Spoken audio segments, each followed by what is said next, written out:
Hey everyone, in this video I'm partnering with Mabett to unbox, install, and review their rear cap spoiler on a 2025 Ford Maverick. This process is the same for 2022 models and upwards. Ford sells their own version of the rear cap spoiler, but it's between $200 and $250. The Mabett one is $200 before sales.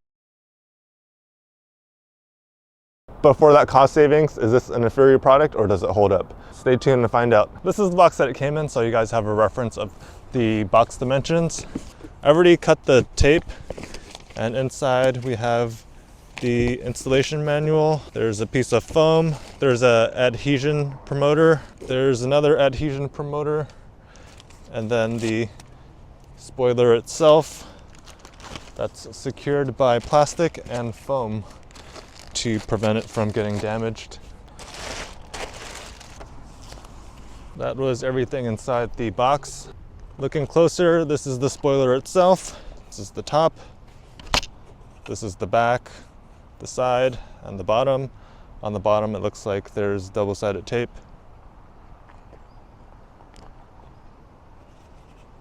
The back,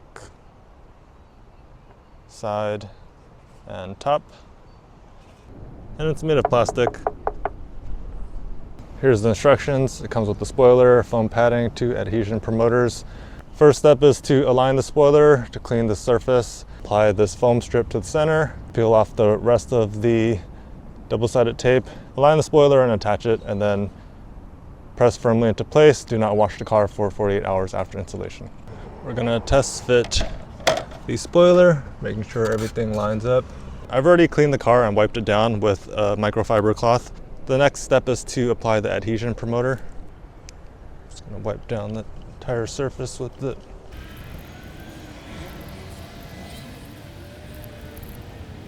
Looking at the back of the spoiler, there's an outline of a rectangle. I'm going to take this foam pad, pull this backing off, and then apply it to the back center of the spoiler, just like that. Now I'm going to pull the double-sided tape off the back of the spoiler. I pulled the backing off of the double-sided tape. There was a guy on the forum that said that this adhesive wasn't strong enough, and when they're going 90 miles per hour on the freeway, the spoiler started flapping. First of all, you shouldn't be going 90 miles per hour, and secondly, this shouldn't be coming off. So some users recommended adding additional 3M double-sided tape or using a sealant or caulking to secure this on into place. I'm going to install this as is and see how well it does on the freeway. I pulled off the double-sided tape and I'm going to line it up.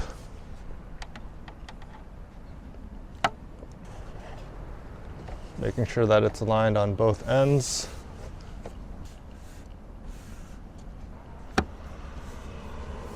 Then I'm going to start pressing from the middle, working my way outwards. This material has a somewhat smooth matte finish to it. You can sand it and prime and paint it. So if you guys want to do that so that it matches the color of your vehicle, you're welcome to do that.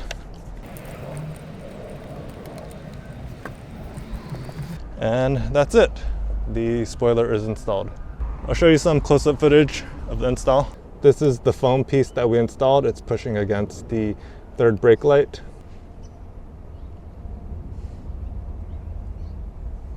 I tried to keep it flush with the roof.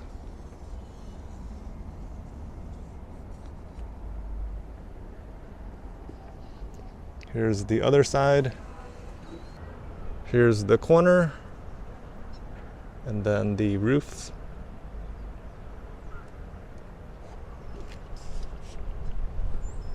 And the other corner.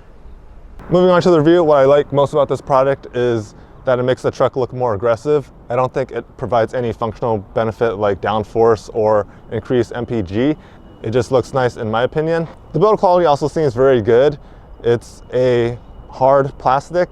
I saw on Amazon that there's another version that is more flexible for around $30 and $40. Some people would complain that it would come warped in the mail, so this one definitely is a lot more solid. It was packed well and it fit. There weren't any edges that needed to be sanded. It has a smooth satin matte texture that matches the trim on the roof, but it does not match the plastic or the bumpers on the Maverick because these are more textured. You can also sand and paint this to match your roof color, but I chose to leave it black because I wanted it to stand out from the body. I also drove it on the freeway for a day and I didn't have any issues with it flapping, but only time will tell how this double-sided tape will hold on. The installation was also very simple. Just clean the surface, use the prep pads that were provided, peel off the backing on the foam, apply it to the center, and then take off the double-sided tape and apply it onto